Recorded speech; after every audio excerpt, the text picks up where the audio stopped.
versos 21 a 34. Abra sua Bíblia lá, mesmo assentado como você está, mas respeitosamente, com toda reverência, acompanhe a leitura desse texto, Marcos capítulo 5, versos 21 a 34, é o texto da nossa reflexão nesta noite aqui, Marcos 5, 21 a 34. Nós temos aqui duas histórias entrelaçadas. E por isso nós vamos ler essa porção até um pouco grande do texto, para que a gente possa recordar, eu sei que você já conhece, mas recordar esse texto e essas histórias contidas nesse evangelho. Diz assim que tendo Jesus voltado no barco para o outro lado, afluiu para ele grande multidão, e ele estava junto do mar. Eis que se chegou a ele um dos principais da sinagoga, chamado Jairo, e vendo-o, prostrou-se a seus pés e insistentemente lhe suplicou: minha filhinha está à morte, vem e impõe as mãos sobre ela, para que seja salva e viverá. Jesus foi com ele, grande multidão seguia, comprimindo. Aconteceu que certa mulher, que havia 12 anos vinha sofrendo de uma hemorragia, e muito padecer a mão de vários médicos, tendo despendido tudo quanto possuía, sem contudo nada aproveitar, antes pelo contrário, indo a pior, tendo ouvido a fama de Jesus, vindo por trás dele, por entre a multidão, tocou-lhe a veste, porque dizia: se eu apenas lhe tocar as vestes, ficarei curada. E logo se lhe estancou a hemorragia, e sentiu no corpo estar curada do seu flagelo. Jesus, reconhecendo imediatamente que dele saíra poder, virando-se no meio da multidão, perguntou: quem me tocou nas vestes? Responderam-lhe seus discípulos: vês que a multidão te aperta e dizes: quem me tocou? Ele, porém, olhava ao redor para ver quem fizera isto. Então a mulher, atemorizada e tremendo, cônscia do que nela se operara, veio, prostrou-se diante dele e declarou-lhe toda a verdade. E ele lhe disse: filha, a tua fé te salvou, vai-te em paz e fica livre do teu mal. Amém? Esse é mais um texto dos evangelhos onde uma mulher tem um papel de projeção. Isso é curioso nos evangelhos, né? Numa cultura onde as mulheres eram oprimidas, eram tidas como uma classe inferior, vez por outra nós encontramos passagens onde uma mulher é atendida, onde uma mulher tem a atenção de Jesus. Eu quero recordar o que foi falado no último domingo a respeito dessas passagens dos evangelhos, dizendo que o que nós temos nos evangelhos representam uma parte da história de Jesus, não toda a história de Jesus, não é? O que nós temos de fato são registros impactantes, são aquelas coisas que aconteceram, que quem conviveu com aquilo se sentiu impactado com aquilo que aconteceu. O que nós temos são registros que são instrutivos, não é? São fatos que, impactando pessoas, se tornaram instrução para elas mesmas primeiro. E por isso então ganham um poder de registro, porque se tornaram memoráveis, inesquecíveis, não é? Quem ia esquecer uma história como essa, de uma mulher que encosta a mão na roupa de Jesus, e quando ela faz isso, ela fica livre do seu mal, não é? Nesse trecho, como eu disse, a descrição de duas necessidades. São duas histórias muito interessantes. Uma das necessidades é a filha de Jairo. É uma menina que tem 12 anos, ela está à beira da morte. A outra necessidade é de uma mulher que a menstruação dela não para, há 12 anos. Uma mulher que tem um fluxo de sangue, e ela convive com essa hemorragia interminável. Não cessa de jeito nenhum. Curiosamente, o tempo que ela está sofrendo é o tempo da idade da menina, não é? É impossível a gente não notar algumas semelhanças ou contrastes também entre esses dois casos. É curioso pensar que o Jairo é um dos principais da sinagoga.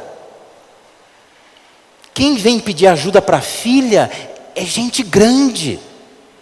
Dentro da cultura da religião judaica, é um dos principais. É alguém de projeção social e religiosa. Ela não é ninguém. É ninguém. Tanto não é ninguém que não tem nem o nome dela. O Jairo se cita o nome, porque é alguém conhecido na cidade, naquela comunidade. Ela é uma mulher qualquer, anônima, né? Jairo é um líder religioso, portanto, é alguém envolvido com a religião. Ela é excluída da religião, porque ela, na condição que ela estava, ela não podia participar dessas coisas. Se você ler Levítico capítulo 15, versículos 25 a 33, existem prescrições a respeito disso. Uma mulher que estivesse menstruada não poderia entrar no local sagrado de jeito algum. Percebe o contraste? Ele pode praticar a sua religião, ela não pode. Outra coisa interessante é que Jairo, pela posição que ele ocupava, ele devia ter posses. Ele era rico, ele tem condição, ele tem recursos. Ela, por sua vez, diz o texto, que ela perdeu tudo que ela tinha para buscar a saúde dela de volta. Ele tem, ela não tem, né? Há uma guerra de posses aqui. Jairo teve a alegria de conviver 12 anos com a sua filhinha, que agora está à beira da morte. Ela sofre há 12 anos com uma doença que a impede de ser mãe. Não tinha como ser mãe, não é? Eu não sei qual a idade dela, quando é que isso aconteceu com ela, mas se essa mulher, ela fosse jovem, e desde jovem ela sofre com isso, ou seja, desde a primeira menstruação, ela nunca casou, ela não podia casar, ninguém queria casar com uma mulher assim, não é? Ela é solteira, sozinha, porque ela tem um problema que ninguém consegue resolver. O pedido de Jairo é um pedido público. Todo mundo ouve. Ela se aproxima de Jesus num toque silencioso. Ninguém viu, ninguém percebeu. Diz que a multidão o comprimia e lá ela enfia a mãozinha dela no meio e encosta na veste dele. Só isso. Quem que viu isso? Ninguém viu, não é? Quem percebeu foi o próprio Jesus, que diz, eu quero saber quem é que me tocou. Mas ninguém viu, ninguém percebeu. O pedido de Jairo todo mundo vê, todo mundo percebe. Ele vem primeiro, ela vem depois. Ele tem acesso a Jesus, ela não tem, ela não pode. Chegar de frente, olhar nos olhos, conversar com ele, fazer um pedido, ela não pode fazer isso. Porque naquela cultura, pelo estado dela, ela não poderia. Mas é curioso que Jesus atende essa mulher primeiro. Talvez eu e você nós não fizéssemos isso, né? Imagina se você é da família do Jairo. E você chega junto com o Jairo e diz, olha, a menina está à beira da morte lá. É curioso que o que Jairo pede é, vem na minha casa comigo e impõe as mãos sobre ela. Curiosamente, a mulher não quer que Jesus ponha a mão nela, porque ela sabe que qualquer homem que colocasse a mão nela se tornaria impuro. Não quero pôr a mão em mim, eu quero botar só a mão nele, e nem nele, nas vestes dele.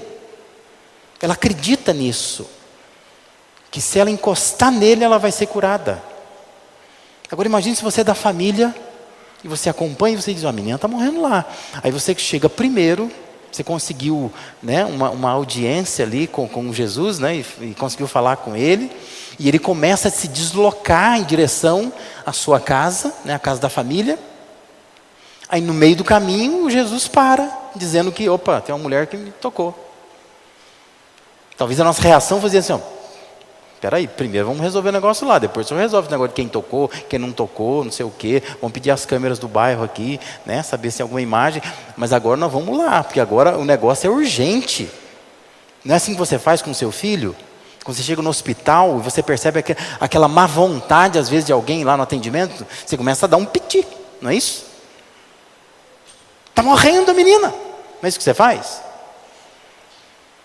Mas, curiosamente, Jesus inverte as coisas. A filha de Jairo é uma criança à beira da morte. E ela acabou morrendo mesmo. Essa mulher, aparentemente, não está numa condição letal, concorda comigo? Quem está com a menstruação que não para há 12 anos, ficar mais 10 minutos, mais 12 minutos, mais 1 hora, mais 12 dias, não tem problema. Não é nada assim que está pela hora da morte. A menina está de fato pela hora da morte. Tanto é que Jesus, quando chega lá, ela já morreu. Talvez eu e você, nós não faríamos isto. Sabe por quê? Porque na nossa concepção, nós tendemos a dar importância para coisas urgentes. E quando nós focamos nas urgências, nem sempre nós estamos atendendo às coisas mais importantes. Só que para Jesus, esse senso de urgência é desnecessário. Ele entende que o caso da mulher é mais importante. Não é urgente, mas é mais importante. O caso da menina é urgente, mas é menos importante. Porque se ela morrer, eu ressuscito, né? Eu resolvo isso. Mas o drama dessa mulher é muito importante. Até importante de uma forma pedagógica, didática, para poder ensinar aos seus discípulos o que ele gostaria de fazer com aquela mulher, chamar a atenção para a fé que essa mulher esboça. Então a pergunta é, o que Jesus viu naquela mulher para atendê-la primeiro? Entendendo que Jesus queria aqui ensinar que nem sempre o urgente deve ir antes do importante, né? Pode ser urgente, mas não é importante. Ele coloca o importante antes do urgente. Por que ele faz isso? Por que ele atende aquela mulher primeiro? O que ele viu naquela situação? Em primeiro lugar, Jesus viu o sofrimento. Era uma mulher em sofrimento. Jesus tem esse diagnóstico, né? Ele sabe ler um sofrimento quando ele é intenso e prolongado. Versículo 25 diz que aconteceu que certa mulher que havia 12 anos, o texto diz, vinha sofrendo de uma hemorragia. Não é que essa mulher, 12 anos, tem uma hemorragia. Não. Quem escreve diz que ela vem sofrendo com essa hemorragia. Ela sofre com isso. Não é uma coisa só que ela tem, mas é uma coisa que ela sofre, causa sofrimento nela, angústia nela. E Jesus percebe isso. São 12 anos de uma vida assim. Eu gosto sempre de lembrar que sofrimento tem uma característica muito personificada, muito personalizada, não é? O que é sofrimento para mim não é para você. Pessoas têm sofrimentos diferentes. Às vezes você vê uma criança chorando por um brinquedo. Você fala, isso é bobeira, te dou outro. Mas para a criança aquilo é um sofrimento real. Ela está sofrendo de verdade, né? Por isso que às vezes assim, a pessoa deve, sei lá, muito dinheiro. Aí ela conversa com alguém que está devendo só no açougue. Ela fala, açougue não é nada para você, né? Que está devendo muito. Mas para aquela pessoa é uma dívida intensa, aquilo causa um sofrimento nela. Tem gente que deve e não está nem aí, não é? Dorme, tranquilo. Mas tem gente que não consegue botar a cabeça no travesseiro. Eu estou devendo na padaria, eu preciso pagar amanhã, na cantina da igreja. Eu tenho que pagar, R$10 que seja. Porque aquilo é um sofrimento para a pessoa. Então, sofrimento tem essa característica muito personalizada, né? Cada um sofre de um jeito. E a gente precisaria aprender a lidar com essas coisas, porque Deus sabe lidar com isso. Além de ser algo que se arrastava por 12 anos, aquele sofrimento de uma hemorragia que não se estanca, era muito forte para aquela mulher por algumas razões. Porque destruía os sonhos dela, por exemplo. Nenhuma mulher fica grávida, menstruada, não é? Isso não existe. Porque a menstruação significa que o útero não está preparado para uma gravidez. Ela não pode ser mãe, destrói os sonhos dela. Entenda que naquela cultura é muito mais importante do que para a nossa. Porque para eles lá, uma mulher estéril, que não pode ser mãe, não pode ter um filho, é uma catástrofe. A mulher vive triste o tempo todo. Leia-se alguns textos do Antigo Testamento para ver como que uma mulher se sentia triste quando ela não tinha um filho. Não é o nosso caso, não é? Hoje nós convivemos muito bem com isso, mas naquela cultura não. Esgotava os recursos dela. Versículo 26 vai dizer isso, que ela padeceu na mão de vários médicos. Ela despendeu tudo quanto possuía. Ela está mais pobre. E não resolve isso. Ela já seguiu receitas, ela já seguiu dicas, ela já foi em médicos, ela já trocou de médico, ela, né, se fosse nosso tempo, fez exames novos, pesquisou na internet, foi para o exterior. Mas o texto diz que nada do que ela faz resolve, isso vai esgotando as forças dela, e suga os recursos dela. E trazia sobre ela uma discriminação, porque ela era mal vista, né? Vários textos do Antigo Testamento mostram isto. Uma mulher que estivesse no período menstrual, isso se arrastava um pouco mais, qualquer coisa que ela tocasse era considerado imundo. Essa mulher devia viver isolada. Isso era quase que comparado à lepra. Ela não podia abraçar ninguém. Ela não podia ter contato humano. 12 anos vivendo assim. Ela não pode entrar no templo. Ela não pode ter contato com familiares, porque ela contamina esses familiares. 12 anos vivendo dessa forma. Imagina a autoestima dessa mulher, está lá embaixo, está no chão. Talvez quem olhasse dissesse assim, essa mulher aí a gente sabe quem é, né? Talvez soubesse o nome dela, tudo, né? Mas ela é uma coitada, né? Problema aí que médico nenhum resolve. Mas Jesus olha para aquela mulher e pensa, ela sofre muito. 12 anos sofrendo. E eu vou deixar de atender uma criança nesse momento, que ele vai atender depois, nesse momento.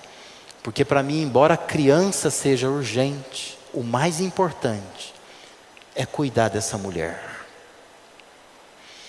Eu fico pensando se a gente tem essa capacidade de perceber o quanto alguém está sofrendo. Se a gente tem essa sensibilidade que Jesus tinha, de parar de correr atrás de coisas urgentes e dar atenção para coisas importantes. Se nós somos capazes de parar às vezes uma caminhada nossa para atender uma coisa importante, para olhar para alguém que está sofrendo e aquilo é importante, uma criança que seja. Por outro lado, eu fico pensando assim que Deus sabe o quanto nós sofremos. Talvez quem está convivendo com você nem ache que isso é importante, despreza o sofrimento, acha que você reclama demais. Mas Deus sabe o seu sofrimento. Deus sabe o que está abrigado lá dentro da sua alma. Deus considera o seu sofrimento uma coisa séria. Entenda isso. Ele olha para você quando você tenta tocá-lo. Quando você tenta se aproximar dele porque está sofrendo. Ele é capaz de parar e olhar para você. Por mais que ninguém pare, que ninguém está nem aí. Mas entenda, sai dessa noite aqui entendendo. Deus é capaz de entender o nosso sofrimento. Amém? Seja ele qual for, do tamanho que for. Dor é dor. E a dor dói em quem está sofrendo com a dor. Para o outro, às vezes não é nada. Mas você sabe qual é a dor que você tem. Mas eu quero que você saia encorajado aqui nesta noite, sabendo que Deus também sabe. Ele sabe o quanto dói para você conviver com isso. Há 12 anos, 10 anos, 20 anos, uma vida inteira. Por isso que Ele é capaz de parar e te atender. Se você se aproximar pela fé de Jesus hoje, Ele vai parar e Ele vai entender que a sua questão é importante. Talvez não seja urgente, mas é importante, que Ele consegue discernir isso. Em segundo lugar, o que Jesus viu mais naquela mulher? Ele viu a perseverança daquela mulher.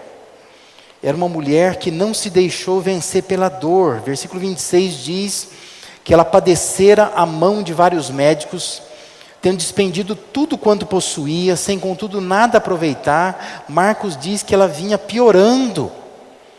As soluções que ela estava buscando não estava resolvendo. Diz que o Talmud, sabe que o Talmud é um documento que, na verdade, o Talmud, oficialmente, ele surge depois desse episódio, né, que aconteceu aqui, não é? Mas o Talmud é uma junção de documentos judaicos, né? A chamada Mishnah e a Gemara, que são as tradições orais, né, dos judeus, interpretações da lei de Moisés, concentradas de forma prática em 2 documentos que formam o Talmud. Mas como são tradições muito antigas, é curioso quando você lê no Talmud, o Talmud dá 11 soluções para a hemorragia. É interessante, né? Lá tem 11 soluções para a hemorragia de uma mulher. É provável que essa mulher já houvesse buscado todas elas. Tentado essas 11 soluções, porque isso era uma tradição judaica. Eles conheciam essas receitas para resolver problemas de hemorragia. Nada resolveu. Ela procurou, diz o texto, todos os médicos possíveis. Ela gastou tudo o que ela tinha. Ela foi no mais bambambam. Ela seguiu todas as orientações da medicina. E diz que nada resolvia. Ou seja, ela era uma mulher batalhadora, incansável. E agora, quando ela está ali, é mais uma tentativa dela. E Jesus sabe disso. Jesus sabe que essa mulher vindo no meio da multidão, enfiando o braço dela, talvez no meio dos corpos dos homens, né, das mulheres que estavam ali, para tocar na veste de Jesus. Esse esforço que ela faz parte de uma rotina de perseverança. É mais uma tentativa. Ela está se arriscando mais uma vez. Por isso Jesus para. Ele sabe na sua soberania quem é essa mulher. Ele sabe que ela tem tentado, ela tem buscado. Não é uma pessoa que está em casa, né, passiva, não busquei ajuda nenhuma, não fui em médico, não fiz exame, não acredito em nada disso, mas fiquei sabendo que tem um grande pregador na cidade, né, e diz que ele faz milagre. Então eu vou lá porque eu acredito que ele vai fazer um milagre em mim. Não é uma pessoa assim. É uma pessoa que já tentou todos os recursos humanos, naturais. De tudo ela tentou. Ela fez o que ela podia. Ela vem perseverando nisto.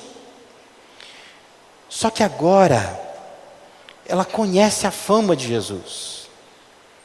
E ela então vai tentar mais uma vez. Porque ela também não sabe se isso vai funcionar. Historicamente, se você lê os evangelhos, isso não acontece nenhuma outra vez. Nenhuma outra vez. Quem falou que se encostar na veste dele, vai ser curado? Isso é uma teologia dela, da cabeça dela. Eu vou fazer o quê? Se eu for tentar conversar com ele, ele não vai me atender. Pedir para ele tocar em mim, acho que ele não toca. Porque eu estou com hemorragia. Né? Nenhum homem tocava. O que ele vai tocar? Ele é homem também. Ele não vai tocar. Ele vai orar por mim? O que ele vai fazer? Eu vou tentar enfiar minha mão no meio da multidão e ver se eu consigo pegar na veste dele. Ver o que acontece. Tá? Mas é uma tentativa. Faz parte da perseverança dela. Ela vinha buscando soluções. Esse era mais um dia que ela sai de casa pensando, vamos ver se hoje eu resolvo, né? Jesus parou para atender uma mulher assim. Ela vem tentando há muito tempo. São 12 anos batalhando, tentando. Jesus está observando isso. Ele para e diz, eu quero conhecer essa mulher. Ela precisa ouvir de mim que ela está livre do mal dela. Por mais que a mulher se sentiu curada e podia sair correndo embora, né? Mas ele fala, peraí, eu quero saber quem é que me tocou. Porque eu quero olhar para os olhos dessa mulher perseverante. Essa pessoa batalhadora, que não se deixa vencer pela dor, que já fez todas as tentativas, que já se enfiou em tudo quanto é consultório médico, que já submeteu tudo quanto é tratamento, mas agora ela está acreditando que se ela tocar em mim, ela vai ser curada. Jesus está observando como nós lidamos com a vida que Deus nos dá, né? Tem gente muito passiva, que não se move, não faz nada. Isso é uma coisa, né? Outra coisa são as pessoas perseverantes, batalhadoras, empenhadas, que estão conscientes dos seus problemas, estão buscando alguma solução e vêm para Jesus para tentar mais uma vez, tentar fazer mais uma coisa ainda. Também nós precisamos aprender a imitar Jesus, né? Saber observar e valorizar essas pessoas que tentam, que buscam, que perseveram. É importante que a gente esteja andando com elas e ajudando essas pessoas a vencerem nas suas vidas. Em terceiro lugar, Jesus parou para atender aquela mulher primeiro, porque ele viu a confiança dela. E quem não viu, né? Agora, né? Estou dizendo, olhando para o texto. Que fé majestosa, não é? Marcos capítulo 5, versículos 27 e 28 diz, tendo ouvido a fama de Jesus, vindo por trás dele, por entre a multidão, tocou-lhe a veste, porque dizia, se eu apenas lhe tocar as vestes, ficarei curada. Essa era a fé dessa mulher, a confiança que ela tinha. Agostinho de Hipona, comentando esta passagem, ele diz que uma multidão o aperta, mas somente essa mulher o toca. Percebe? São duas coisas diferentes. A multidão comprimia Jesus, todo mundo encostava nele, mas só essa mulher tocou Jesus. William Lane, que é um comentarista, ele diz corretamente que foi o alcance da sua fé, não o toque da sua mão, que lhe assegurou a cura que buscava. Que é isso que os discípulos falam para Jesus, não é? Mas todo mundo está encostado no Senhor. O Senhor está encrencado com alguém que tocou a sua veste? Tem um monte de gente, o Senhor quer que eu aponte? Aquele ali tocou, aquele ali tocou, aquele tocou, todo mundo tocou, ué. Está todo mundo comprimindo. Deus está passando no meio de uma multidão, comprimido mesmo, sabe? Quando você fica tentando sair de uma muvuca, né? Ele está no meio de uma muvuca dessa. Todo mundo comprime, mas só uma pessoa toca. Porque esse toque foi intencional, movido por fé. Ela acredita que se ela tocar nas vestes dele, ela vai ficar curada. Aquela mulher mantinha dentro de si essa confiança, que se ela fizesse isso, a hemorragia seria interrompida. O texto é bonito, né? Versículos 29 em diante, diz assim: e logo se lhe estancou a hemorragia, e sentiu no corpo estar curada do seu flagelo. Só as mulheres vão entender isso, né? Quando a mulher sente no corpo, não está mais descendo nada. É bonito isso, né? A maneira como Marcos descreve. Diz que ela sentiu no corpo: eu estou curada do meu flagelo. Não está descendo sangue nenhum mais. Tenta se colocar no lugar dela. 12 anos. 12 anos acordando de manhã, sabe, abrindo o olho e pensando: ai, não parou ainda. Outro dia, acorda de manhã, não parou ainda, né?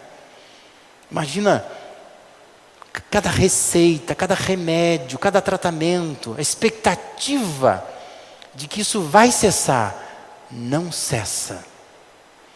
12 anos depois, ela se enfia no meio de uma multidão, toca nas vestes de Jesus, e o texto diz que ela sente no corpo, está curada do seu flagelo. Eu fico pensando assim, se qualquer um de nós estiver no lugar dessa mulher e sente que o problema está resolvido, você se joga de joelhos, não é? 12 anos estou esperando isso. Só um toque resolveu tudo. E o texto prossegue dizendo que Jesus, reconhecendo imediatamente que dele saíra poder, virando-se no meio da multidão, perguntou: quem tocou nas vestes?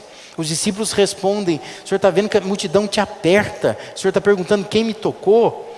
Ele, porém, olhava ao redor para ver quem fizera isto. Imagina a cena, eles olhando, dizendo: não, mas alguém me tocou diferente aqui, né? Não estou falando de compressão, né, de estar tumultuado um momento aqui, não. Estou dizendo de um toque diferente. E ele insiste nisso. O verso 33 diz: então, a mulher atemorizada, tremendo, cônscia do que nela se operara, veio, se joga de joelhos diante dele e declara toda a verdade. Ela diz: sou eu que encostei a mão no Senhor. Por que ela chega atemorizada e tremendo? Porque é aquela sensação assim de que eu fiz uma besteira, eu não podia ter feito isso. Ele vai me dar uma bronca, mas de todo o tamanho. Porque Jesus era considerado popularmente um rabino. Tocar um homem, uma mulher menstruada, era algo assim que contaminava o homem. Tocar um rabino é um desrespeito sem precedentes. E ela vai tremendo, se joga de joelho e fala: Senhor, qualquer coisa eu digo, olha, resolveu o problema. O Senhor me dá a bronca, mas resolveu o problema. E olha o que ela ouve de Jesus. Ele diz assim: filha, a tua fé te salvou, vai-te em paz, fica livre do teu mal. Ela não só sentiu no corpo, mas agora ela ouve dele dizendo: vai embora, você está livre do mal que estava sobre você. Eu sempre gosto de olhar para músicas, né? Mas tem uma música, eu sei que as irmãs que fazem solo aí, né, Juliana e outros conhecem. Uma música da Cristina Mel que é sobre esse texto. E a música diz assim: pelas praias da Galileia seguia o Mestre Jesus, uma pobre mulher dele se aproximou em meio à multidão e o tocou. O Mestre, parando, perguntou: quem me tocou assim, de um jeito diferente, o qual eu nunca senti? A mulher, cheia de medo, respondeu assim: fui eu, Senhor, quem te tocou, perdoa-me. E o refrão da música diz assim: se ao menos eu tocar nas suas vestes, essa dor que sinto agora, este mal que me apavora, Ele vai curar. Pela fé ela tocou nas vestes de Jesus. A partir deste momento, acabou o seu sofrimento, pois aquele grande mal Jesus curou. É maravilhoso pensar que Jesus curou por um toque. Apenas por um toque, e nem foi um toque dele. Não é ele que toca a pessoa, é a pessoa que toca ele. Toca nas vestes dele. Nós precisamos nos aproximar de Jesus com essa confiança. Crer que um gesto de fé, de confiança, pode resolver o nosso sofrimento. Se esse toque for com fé, se esse toque é resultado de perseverança, Ele vai curar. E nós precisamos também estimular pessoas a se aproximarem de Jesus e dar oportunidade a elas de ouvir o que Jesus disse. Pode ir embora, você está livre do teu mal, fica em paz. Talvez você precise orar nessa noite, dizer: Deus, mais uma vez eu quero me aproximar do Senhor. Eu quero pela fé tocar nas tuas vestes. Eu quero crer que esse mal será curado. Vamos ter um momento de oração?